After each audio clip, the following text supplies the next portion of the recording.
Hi friends, Yoshin here. Today's video is a different kind of video and I might talk about my life from birth to now and why I decided to take on the world after being born and raised in the countryside of Japan and not speaking English for a long period. First of all, about my place of birth. I was born in Togane, Chiba Prefecture in 1997 and raised in Wamishisato City until the age of 7. Like many other children, I went to a public primary school in Japan and spent my days playing in the park, catching insects, and playing games with my friend and stuff like that. When I was 8 years old, I moved to Katori, Chiba Prefecture, where I lived until I entered my uni. Actually, I was not a shy child, but a child who wanted to stand in front of people. When I was in primary school, I went to an English conversation school every week, and I remember I got my again level 5 when I was about 11 years old, but I could not speak English at all at the time. After graduating from my primary school, I went on to a private integrated junior and high school in Ibaraki Prefecture, close to my home. In junior and high school, I belonged to the tennis club for 6 years and I diligently practiced there. My English grades were relatively better than others, but I could not speak English at all. My high school was a designated super science high school and focused on science and mathematics education. Super science high school is a system under which the MEXT designates high schools that provide like advanced science and mathematics education in order to develop Japan's future international science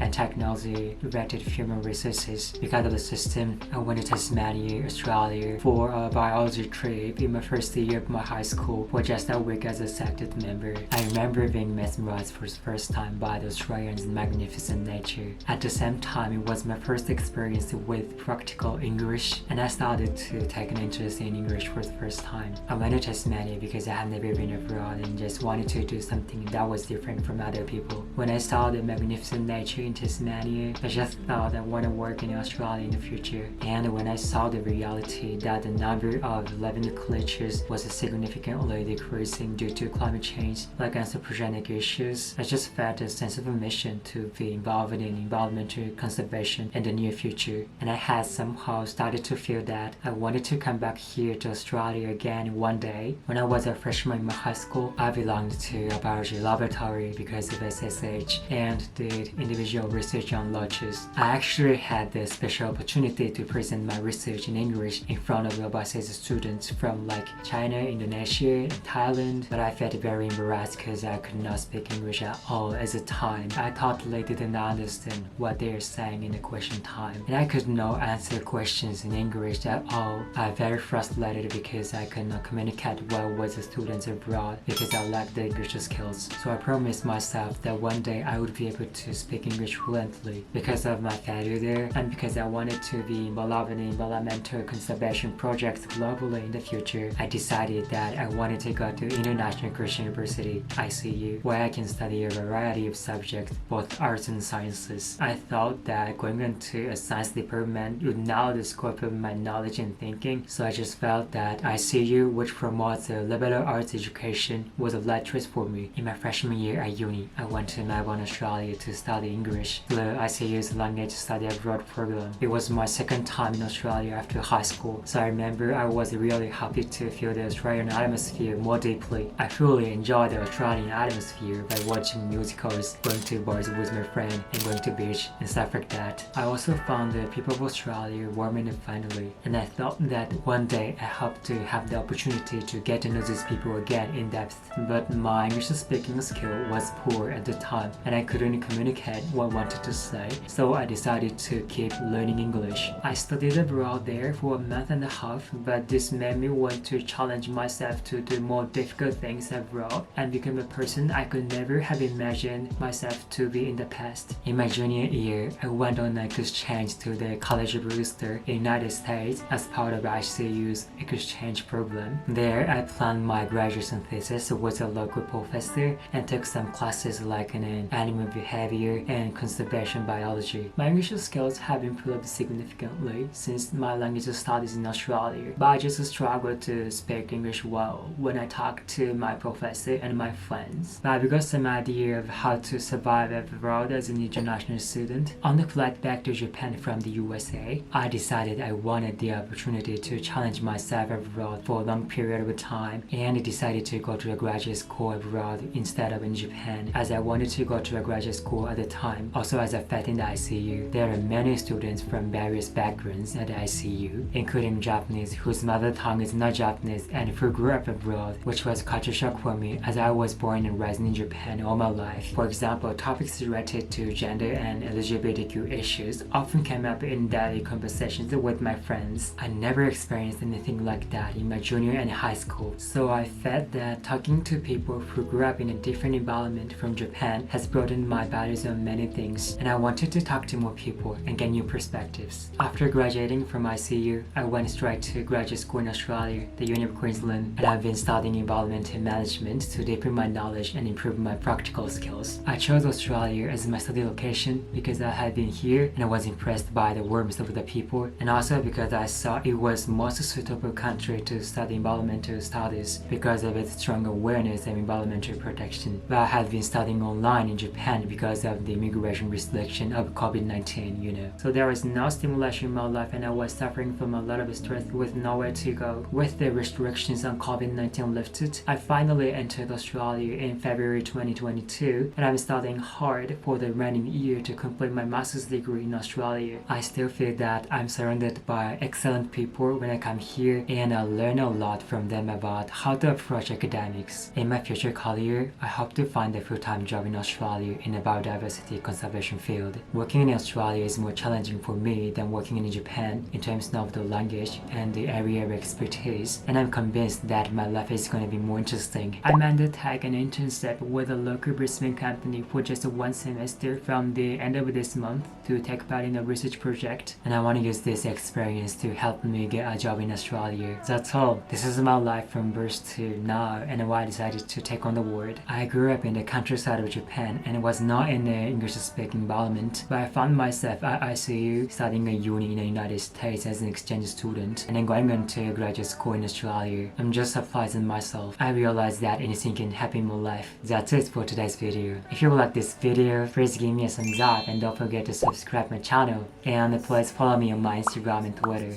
I'll see you guys in the next one. Bye!